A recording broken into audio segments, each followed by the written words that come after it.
of the world. That is my only function. That is why I am here. I am the light of the world. That is my only function. That is why I am here. Those words from A Course in Miracles. So as a reminder, we're in a time period known as the season for nonviolence, between the memorials of Martin Luther King Jr. and Mahatma Gandhi.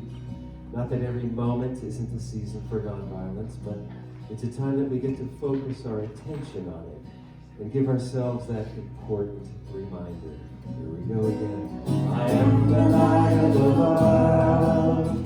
That is my only function. That is why I am here. I am the light of the world. That is my only function. That is why I am here. What an affirmation. Here we go again. I am the light of the world. That is my only function. That is why I am here. I am the light of the world. That is my only function. That is why I am here.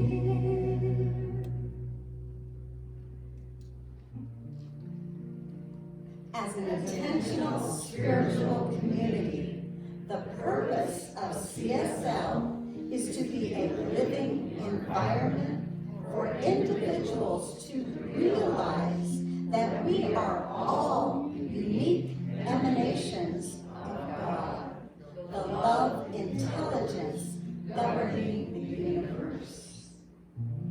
We embody the truth of our oneness with God, and we consciously practice this truth in our everyday life. Through the exploration of new thought, ageless wisdom, and the energy of unconditioned love, we are dedicated to individual transformation and to being a beneficial presence in the world.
And in this quiet place, let us turn within to that place where we bring our awareness to that essence of life, that place where we know that we are full, filled with unconditional love, with peace, with joy, with harmony.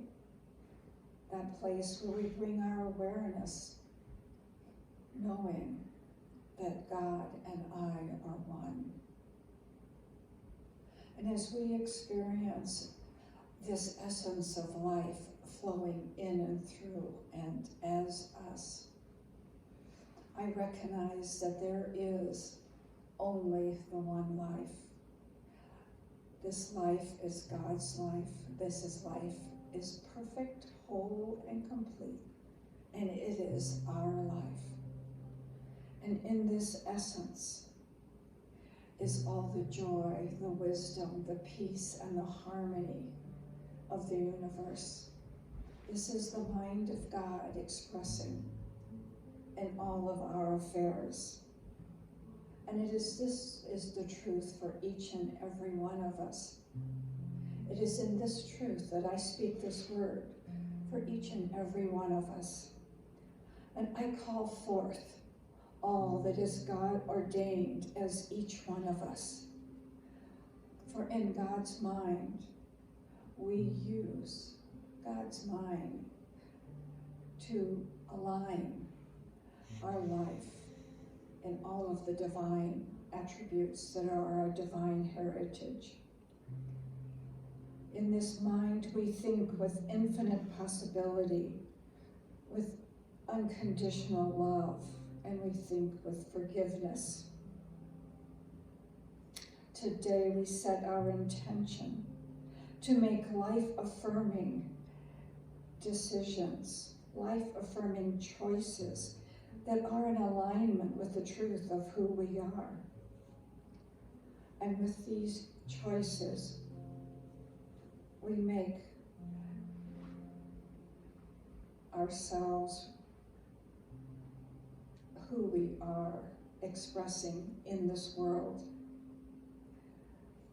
And we wrap love, wisdom, and grace around each person that we meet, each person that is in our lives. And we are shown the way to walk in love and compassion.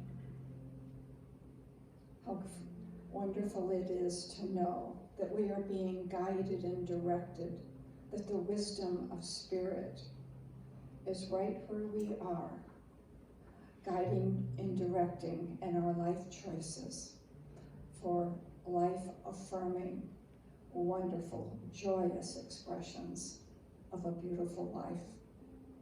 So I am grateful for this day, grateful for the opportunity to make those choices to live in love and laughter and peace and harmony with all that exists. And I turn my attention to the prayer chest, knowing that the healing presence of God is right there, right now. I know that this healing presence uplifts each heart and is active, bringing right action and right solutions in each situation. The infinite possibilities of goodness of life is being revealed in divine perfection, and a great healing is taking place. We are blessed today with the staff, the volunteers, the music, the message, with the presence of each other, knowing that we each are shining our light, illuminating the path for the other. I am so thankful for this day, for all that it holds. And I'm so thankful for this truth of our being, knowing that we are aligned with that divine essence. And I release this word into the law, knowing it is already so. It is already perfect in the mind of God, as we join together and declare, and so it is.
here I go.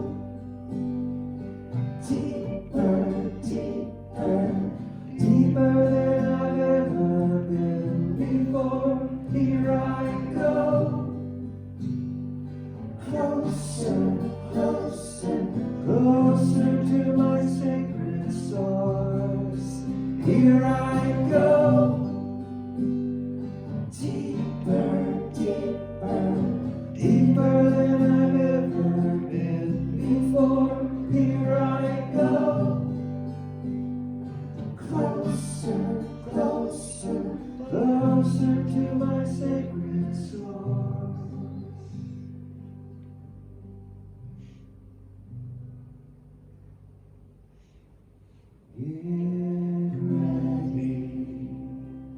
Get ready, my soul.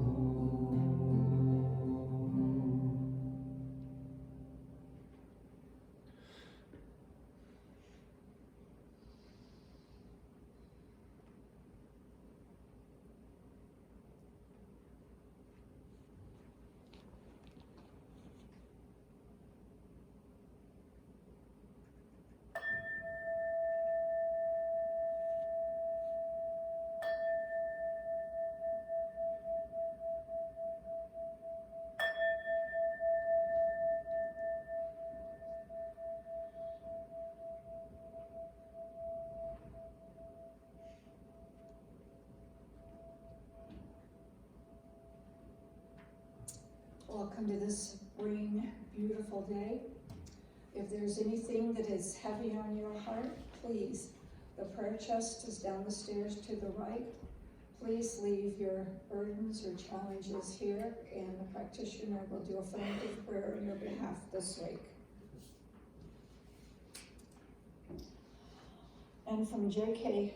Rowling through Albus Dumbledore, it is our choices that make what we truly are, far more than our abilities. And from Ernest Holmes, we cannot live a choiceless life. Every day, every moment, every second, there is choice. If it were not so, we would not be individuals. Therefore, there must be not only the possibility of choice, but the liability of experiencing that which is chosen.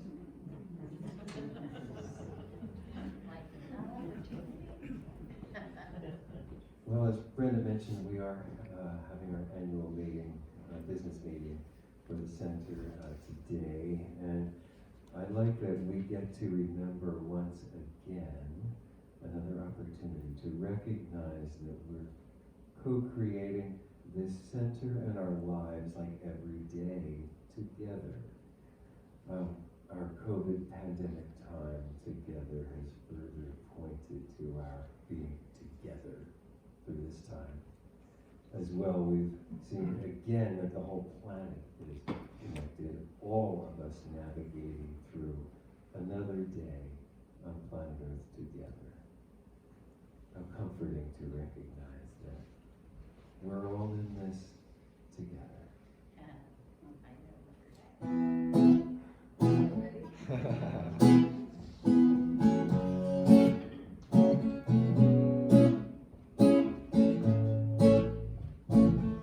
Woke up this morning, I suddenly realized we're all in this together. I started smiling, 'cause you were smiling, and we're all in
judge. Okay, here we are in March already. The theme for our entire year of 2021 is empowerment, and we're basing all of our studies and practice for every month this year on the book Empowerment by John Randolph Price. So in his book, he writes about 10 laws of manifesting. He stresses that these laws show up in a particular order throughout all the aspects of our lives. And if we recognize these laws and we act in accordance or in harmony with the laws, that we can create the life of our dreams or desires. Anybody want a life of their dreams or desires? Okay, so his first step or the first law of manifesting that we studied in all of February was attunement. The first thing to happen is attunement. Get in attunement with God. And we studied that. And if you missed all of those, you can go back to YouTube and look at all of February's talks. His second step is choice. So this month we'll take all of March to delve deeper into the idea of choice. And I want to start with a video message from Reverend Josh Reeves. He is a co-senior minister at Mile High Church over in Denver. And I found this relatively new. It was, I think in August, he had this titled A Million Choices. So I want to start off with just sharing this with you, Reverend Josh Reeves.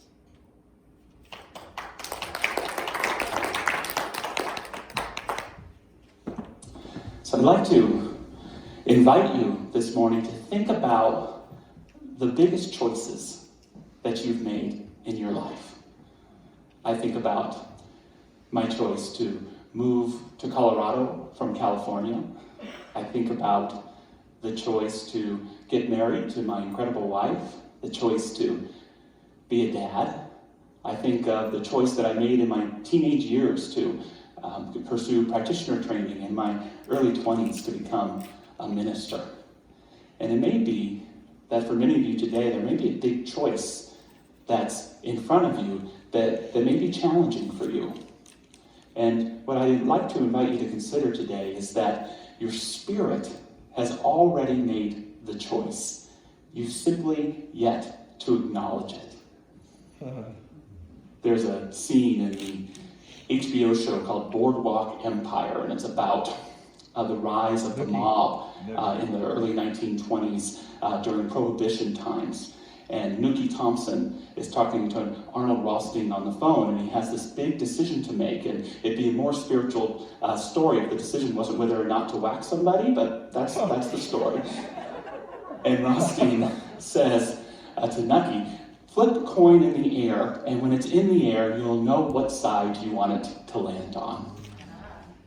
It's an interesting thing to consider this notion that our spirit has already made the choice, but we just need to acknowledge it. A few reasons to share with you why that is. The first is that for many of us, our opportunities may seem like they come out of the blue, but for me, they're really the result of sometimes a countless number of choices. When I think about Dr. Roger calling me and inviting me to come to Colorado, that was certainly a surprise. But when I look back with more of a panoramic view, I can see all of the countless numbers of choices that I made to hopefully be a good minister. And that this idea that demonstration of Dr. Roger calling me was simply the organic byproduct of all of those choices that I've made and all the hard work that I've done. It was a difficult choice for me, but I see now that it was the natural yes based upon the momentum of my choices. And if I would have said no, I would have not honored the momentum of those choices. Another thing to consider is that we human beings were creatures of yes. You and I were creatures of affirmation. Everything that you and I do has a certain level of yes to it. Every choice we make, every thought we think, Every move we make, yes, just like the police song, every breath we take has a certain amount of level of yes and affirmation. And there are two types of people, we might say. There are those of us who know what we're saying yes to, and those of us who don't.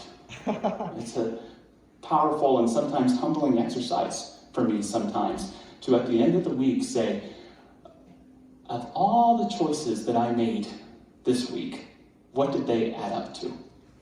What did I really choose? Did I choose to be my best self and not get in the way of nurturing false ideas of my lousy self? Did I choose love over fear? Did I choose trust over distrust? Did I choose kindness over being mean?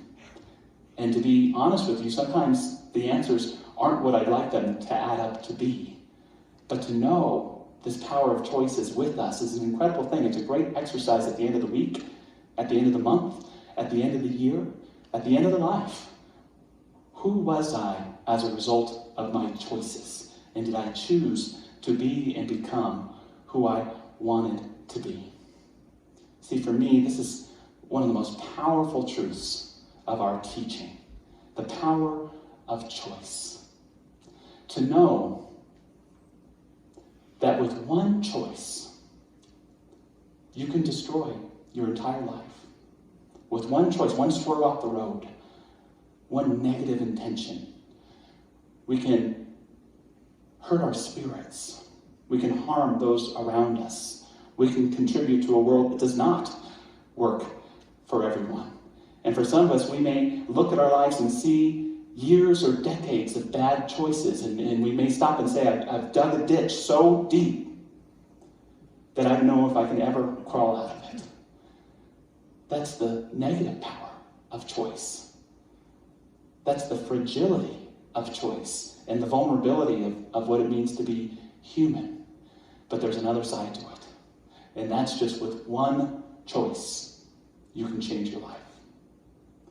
With one choice, you can take years of bad choices and transform them into the best choice that you ever made. With one choice, you can move from years of practicing fear to practicing love. Years of practicing resentment to practicing forgiveness.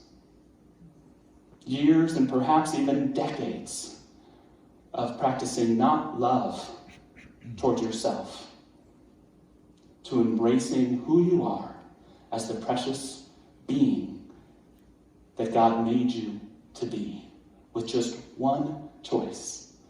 Now, as anyone in recovery may tell you, it's one choice and perhaps one that you have to make over and over and over again. But that's how creative you are. That's how creative I am. That through this power of choice, we can consciously co-create our lives with Spirit. But do you know what deep down in your heart you're saying yes to? And I am saying today that deep down yes, that total yes in your heart, should be your guide in any decision that's before you. One last reason why it may be true that our choices are made in spirit before we acknowledge them is the danger of not choosing. See, sometimes we think of choices as yes and no, thinking that yes is positive and no is negative, but that's not true. Yes is positive, and a no can be incredibly positive and powerful. But there's a great danger in not choosing. We forget that not choosing is a choice in itself. It's a choice of inaction, where I say, as opposed to making my life with choice, I'm going to leave it to chance. And when we do that, good luck. But I know when we do that, we're not choosing from our deep empowerment. We have to remember that when we know what our total yes is, what our heart's yes is, in the end, it doesn't matter what we choose. It's all about what we choose from, the spirit that we bring to our life. I love something that the great General George Marshall is said to have said at the height of World War II. I've had to train myself never to worry about a decision once it's made. You worry before you make it, but not after. You make the best judgment you can about a problem, then forget it. If you don't, your mind is not fit to make the next decision. So thinking about all of the choices available to us in our lives, I want to bring us to a place of making those choices with clarity and consciousness of the heart, power, and truth of who we are. Of all the questions that I love thinking about from time to time, one of my favorite is that simple question of, if you had $1 million. If you had a free $1 million right now, what would you spend it on? Would you take a trip when the COVID stuff dies down? Would you buy a house? Would you give a little money to the church? Thank you. How would you spend that $1 million? And what I love about that question is, as I fantasize and imagine all the ways of spending that money, I start to actually feel as if I have that $1 million. I feel like $1 million. I have that $1 million feeling. I can feel the hairs on my wrists stand up right now. But there's another question that's just as profound and exciting for me. The question is, if I had 1 million choices, if you had 1 million choices right now, free choices, what would you invest them in? What would you spend them in? I'm actually going to invite you to write it down or say it out loud or put it in the chat on our Facebook or on our YouTube. If you could choose one thing to invest that 1 million choices in, what would you invest them in? And for me, unlike the fantasy perhaps of having $1 million, it's easy for me to think that I have 1 million choices. In fact, I know I have 1 million choices. And I can't not imagine investing 1 million choices into one thing and not making significant progress in the achievement of that goal. So what would you invest your 1 million choices in? Maybe in writing a book, starting a business, maybe in being a better partner, a better parent. Maybe you'd invest them in greater self-care and your own spiritual growth. Maybe you'd invest them in creating social change and evolution in your community or even in your country. You're that powerful that you can invest 1 million choices. See, people don't just decide to be great at something. It takes often 1 million and more choices to do that. Keith Richards wasn't born a great guitar player. He had to invest 1 million choices into becoming the great guitar player he is. Toni Morrison wasn't born a great author. She had to invest 1 million choices into becoming a good writer. LeBron James wasn't born a great basketball player. He had to invest 1 million and more choices into becoming great. And I know that each of us can look back at our lives and think of something that we've invested 1 million choices in. And hopefully unencumbered, not getting in our way with negative choices along the way to make us good, to make us great at something. Well, today is an opportunity to choose something new, to make 1 million choices for a better you and a better life. And I just want to share with you 3 strategies today in which to accomplish that. The first is to remember that little things make big things happen. Little things make big things happen. I always remember going out with a friend of mine and his fiancée, now his wife, and we went back to his place, and they both immediately emptied the change out of their pockets into a jack-o'-lantern. And I was like, what is that about? And they say, well, we're saving up for our big European vacation. And I thought, how cool is that? And it applies to choice in this sense that we often think that it's all about the Benjamins, that it's all about the big choices that we make. But sometimes the most important things we do in life are all about the nickels and dimes. It's all about the small, consistent choices that we make that can sometimes produce the biggest opportunities and the biggest results in our lives. So when approaching what we want to accomplish, don't just choose to be great. Don't just choose to be wonderful at something. Don't just choose to find the right partner in your life. Make all of those little choices that help you to become those things. This little phrase, little things make big things happen, is a quote from John Wooden, who is perhaps the most accomplished coach in all sports. He led UCLA basketball men's team to several championships and even undefeated seasons. And a lot of it was because he had the help of players like Bill Walton and Kareem Abdul-Jabbar, but he also had this philosophy. And when new students would come in, they'd often be thinking about, oh, coach is going to talk about winning the big game, making the big shot, winning the championship. And they were appalled when Wooden would talk at that first practice the whole time about the importance of good footwear, good socks, good shoes, and you have to tie them well. Too many people, he says, when they buy shoes, they buy them a little too big, thinking they'll grow into them. You can't do that as a basketball player. They've got to fit just perfect. You've got to tie your shoes just right. You've got to fold your socks up just in the right way. If you don't, you might fall, you might slip, you miss practice. If you miss practice, I'm going to get a little annoyed. See, for Wooden, the big games didn't matter. It was all about the practice. The lesson, when we practice and take care of the little things, the big things take care of themselves. The baskets get made. The championships get won. Choose those little things in your life to become the person you more want to be. And watch as success and well-being and love become the natural byproduct of those choices that you make. Point number 2 to share with you.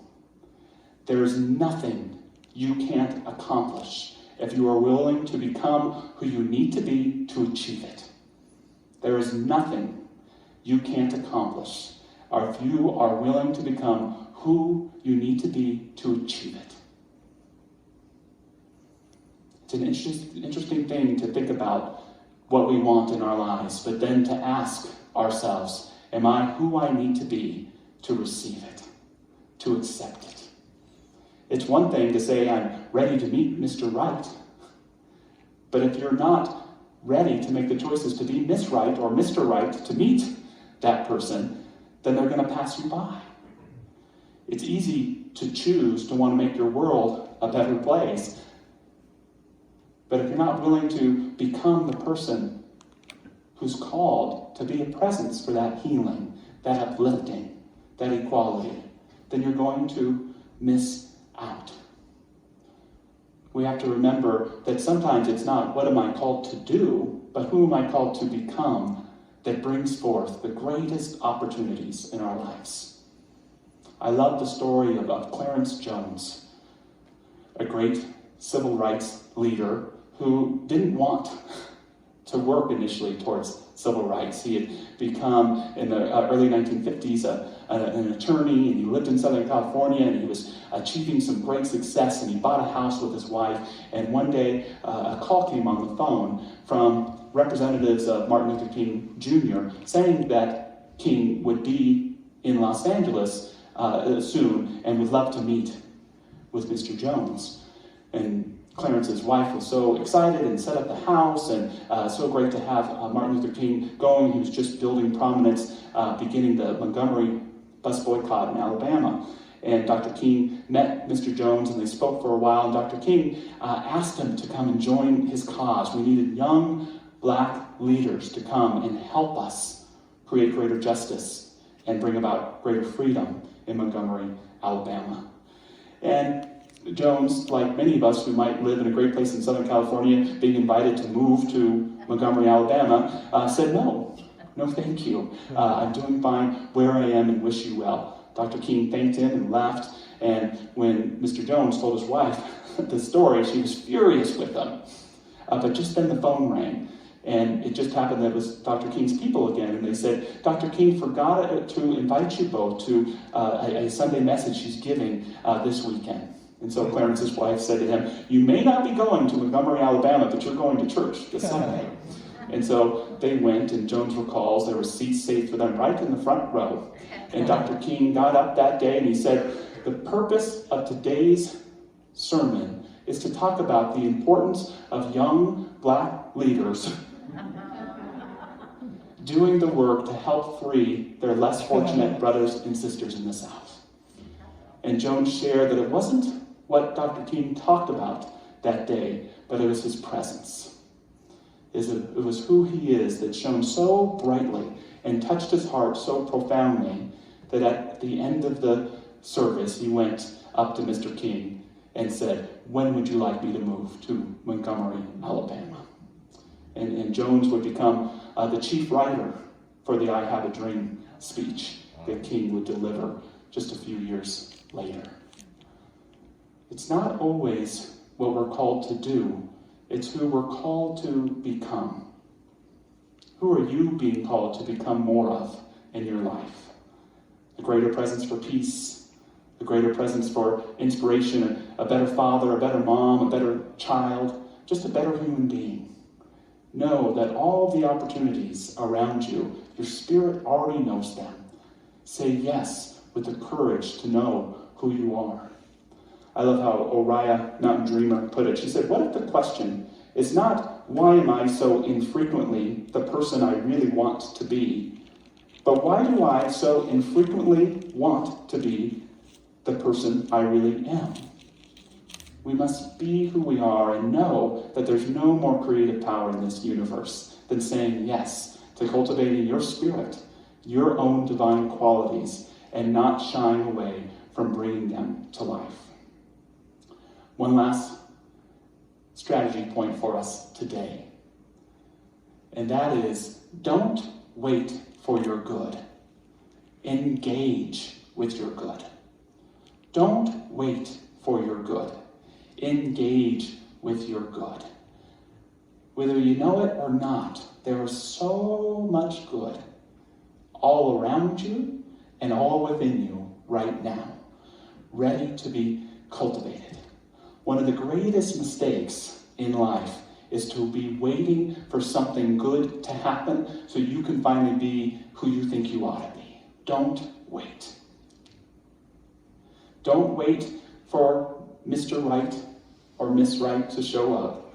Do that work to be Mr. or Miss Right yourself. Don't wait for social change to happen because a politician you want to get elected may get elected. Do your work in consciousness and choose it now. Don't wait for something to happen to make you happy. Choose that happiness now and know that is the greatest creative power in your life, to apply your spirit to the choices you make in your everyday life. The rest takes care of itself. That's all we're called to do, is to be and become that which we really are, and to apply it courageously, tenaciously, and with that deep and profound gratitude that knows we are here for a purpose and for a reason. Sometimes I ask myself, I invite you to ask yourself today as well, what would your last choice be? When you're saying goodbye to this thing called life as you know it, what would be the last choice you'd want to make? Your final choice? I think mine would be to let the people I love know I love them. I think my last choice would be to express the immense gratitude for the mystery, the grace, the love, and even some of the pain of it. Whatever that last choice is for you, why not make it today? Why not choose it right now? To let the people you love know you love them. To fearlessly forget other people's judgments and step into being the profound you that you are. To live in the gratitude that you have for the whole of life and your little piece of it today. And I promise you, if you keep making that choice over and over and over again, and let it be the key influence in all the choices you make, the big ones, where to move to, what job to take, the little ones, what's breakfast cereal to have in the morning. Choose it from that deep knowing of that final choice within you, which is the choice to become that which you truly are. So Just moving into prayer this morning, I invite you to join me. Simply knowing and affirming right here and right now the presence of a deep spirit and a deep love. The deep longing of life itself impregnated in each one of us to come to life, to come to being, to become through the choices that each of us is called to make, to co-create our lives together with divine spirit. Oh, it is so the truth that life is not something created, but something creative. That each of us are not created beings, we are creative beings. And so the choice is ours right here and right now to co-create together with our Maker, with divine love. Let us co-create healing for ourselves and others. Let us co-create prosperity for ourselves and others. Let us co-create forgiveness of the past for ourselves and others. And let us co-create a right now and a future that meets the promise of our hearts, that reflects the deep knowing of our soul, that allows us to embody not what might be in our heart of hearts, but what we are called to become in each area of our lives. May we hold in this prayerful mile-high consciousness we cultivate together anyone who we may seek to have a greater experience of divinity, of healing, of well-being, of prosperity, of harmony. And let us hold our own self-image there as well, knowing that the divine power doesn't need much to get in, just a little opening, just a little bit of yes. And so it is. Amen.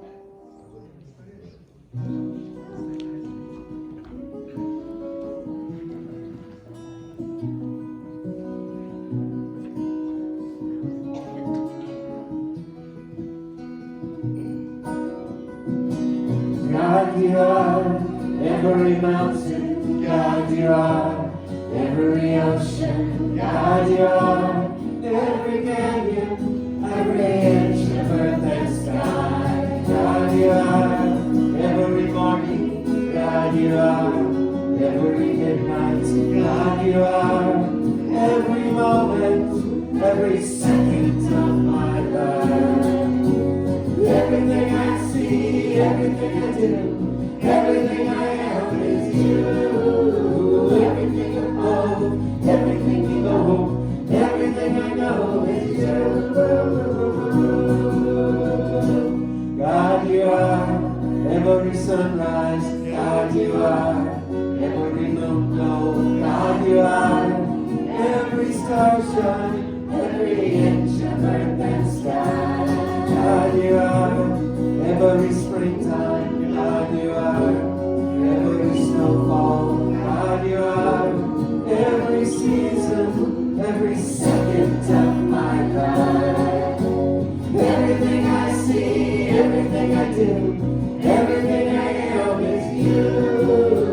Everything above, everything below, everything I know is you. 'Cause you are the very breath I breathe, and your perfect love created me.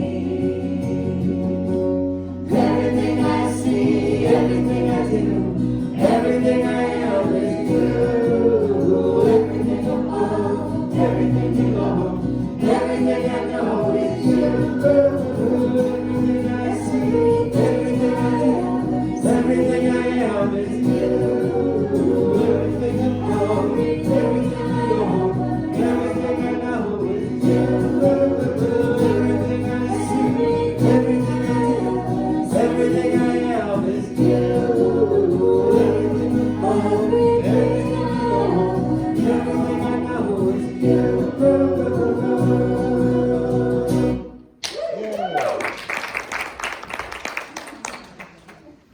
Okay, now is our opportunity to consciously choose to say yes to divine circulation, participate in the law of circulation.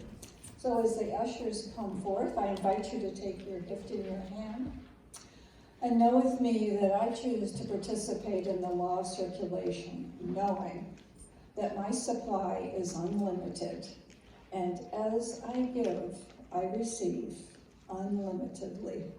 And our affirmation: every dollar I give comes back to me multiplied. I come to make my eyes good. Let me find me wisdom. Let guiding wisdom that they see. My eyes good when it comes to me. I come to me my eyes good. Let me find me wisdom. Let guiding wisdom let me see. My highest good when it comes. One more time. I got to be my highest good. Let me find me when it should. Let guiding wisdom let me see. My highest good when it comes to me.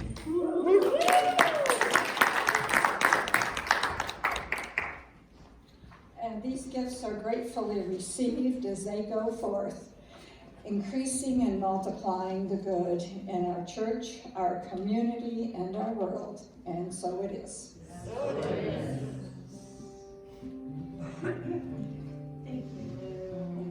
Thank you. All right, well, you guys are a little quiet today, so we're going to go to claiming our good. Let's see, so we have all the good to claim here together, and we're just going to read these down. I know it might be clumsy the first time, but by the end of the month, man, we're going to have it. Oh, I also want you to know that there is a new handout on the handout table. So on there, I just have the titles or what we're going to be studying for each Sunday in March, and also all of the affirmations written down, so that if you would like to use these affirmations at home, you'll have them written down. Okay, so, and then we'll take a small break afterwards, and if you'll just make your way back in, we're going to reset up a little bit and make your way back in for the annual meeting. So at that point, you can make your way back or run, whichever you think. True. You do have the chance to do that. Okay, so here we go, all together. Today I choose thoughts that make me feel better. Today I choose love over fear. Today I choose my dreams over my doubts. Today I choose action over procrastination. Today I choose to choose consciously, and I am grateful for choice. I'm in the right place At the right time, I am just where I'm supposed to be. I'm in the right place at the right time. I am just where I'm supposed to be. I'm in the right place at the right time. I am just where I'm supposed to be. I'm in the right place at the right time. I am just where I'm supposed to be. I'm in the right place at the right time. I am just where I'm supposed to be. I'm in the right place at the right time. I am just where I'm supposed to be. Oh, my soul is welcome here. Oh, my soul is welcome here. I'm getting the blessings out of here. My soul is welcome here. I'm in the right place at the right time. I'm just where I'm supposed to be. I'm in the right place at the right time. I'm just where I'm supposed to be.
That guy rocks. Oh, God. And it's all about what we